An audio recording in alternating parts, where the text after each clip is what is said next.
naman to. Ang pinalanta ko. Yung damit niya, guys, 2 beses ko nang pinalanta. Pero lukot-lukot pa din. Ewan ko na lang talaga. Yan mo na lang to.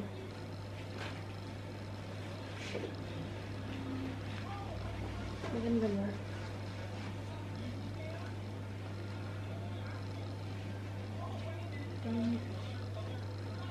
Ano yung mas gusto mo? Ganto. Ganto na lang. Teka, gupitin ko lang yun. Kain ka pa. Dali, kain ng kain habang hindi pa umamin si Daddy mo.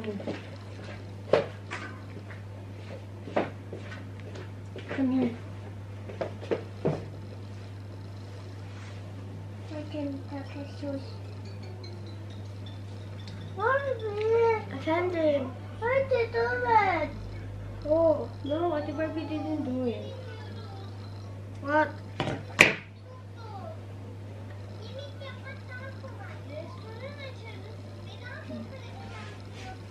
Ano yan, Mami? Bakit siya nagkano? Nilagyan ko si Barbie ng wig. Ayun yung nabili ko sa Pilipinas. Meron kasi silang program ngayon. Anong program nyo ngayon? Mickey Mart. Mickey Mart. At siya sa Ang ganda ng buhok niya. Tingnan niyo, pakita ko sa inyo. Huh?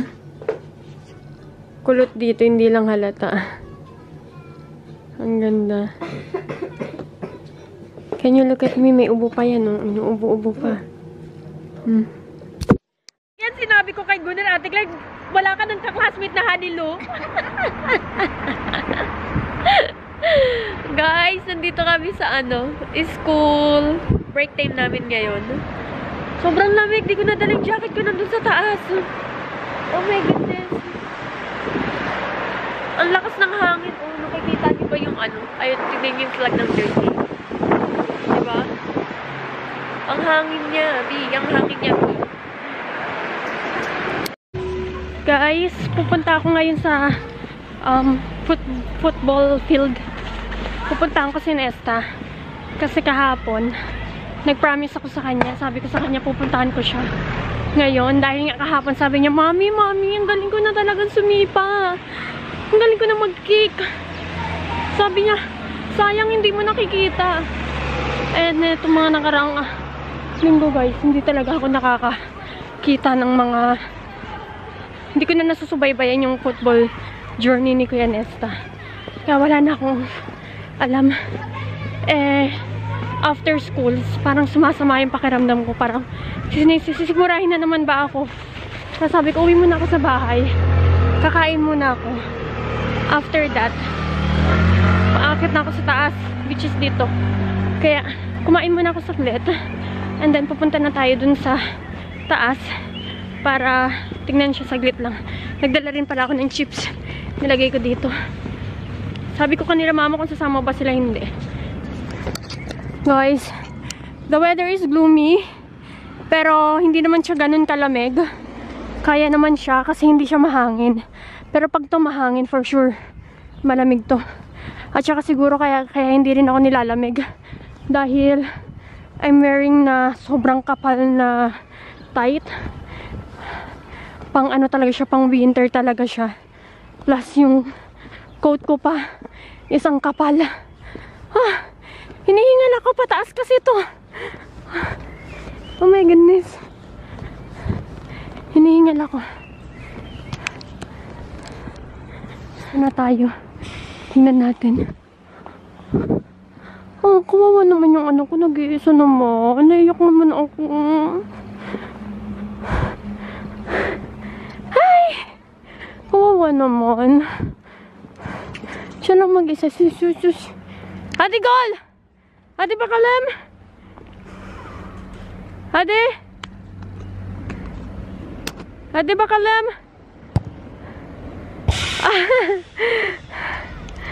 Wow! I will go there.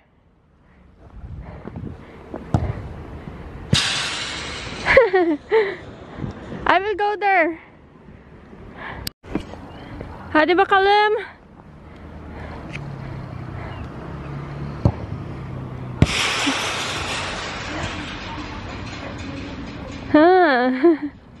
Galing ah.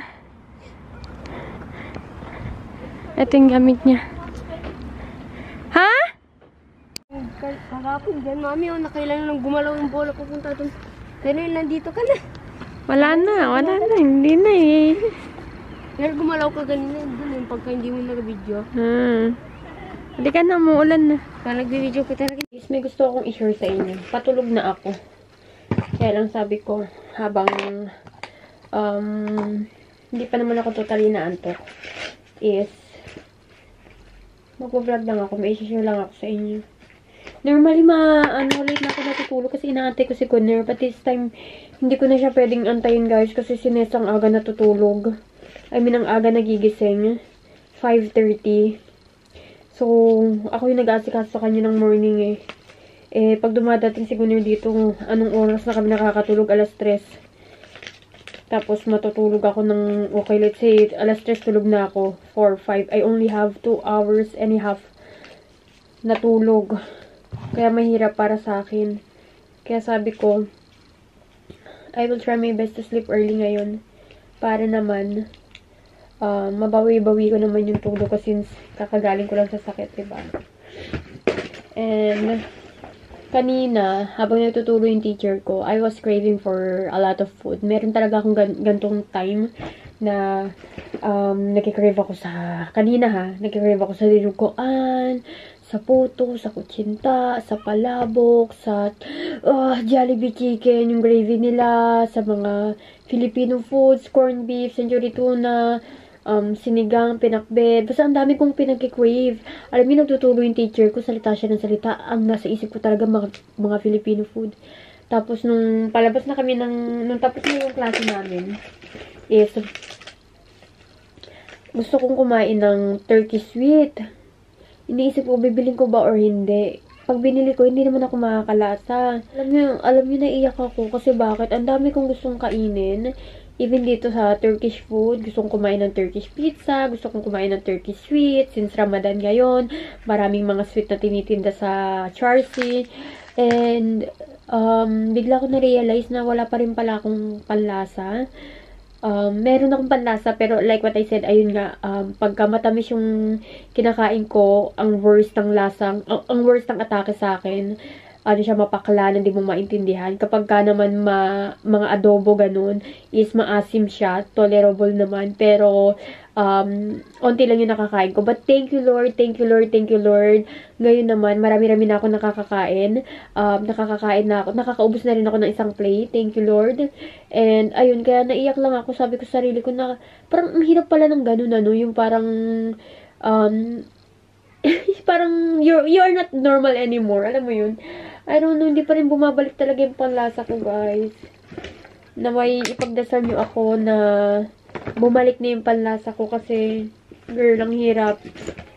Sobrang hirap niya talaga, promise. Ayun lang, na-share ko lang na nahihirapan ako. Kasi naman, mahirap naman talaga. Ito na yung ginagamit ko sa school, yung bag ko na Tommy Hilfiger. Dahil, kasyang-kasya dito yung ano ko, ayan, bag. And bukas baka pupunta ako kanila Clarissa dahil ihahatid ko yung, ano ba yun? Weighing scale. Dito magkakasya yung weighing scale. Sa ibang bag di siya magkakasya. Ano kaya ang purpose na itong, ano na ito? Hindi ko mag-gets. Hindi ko talaga siya mag-gets. Kung ano yung purpose na ito. I don't know, is it a holder or I don't know. I just leave it there. Yan.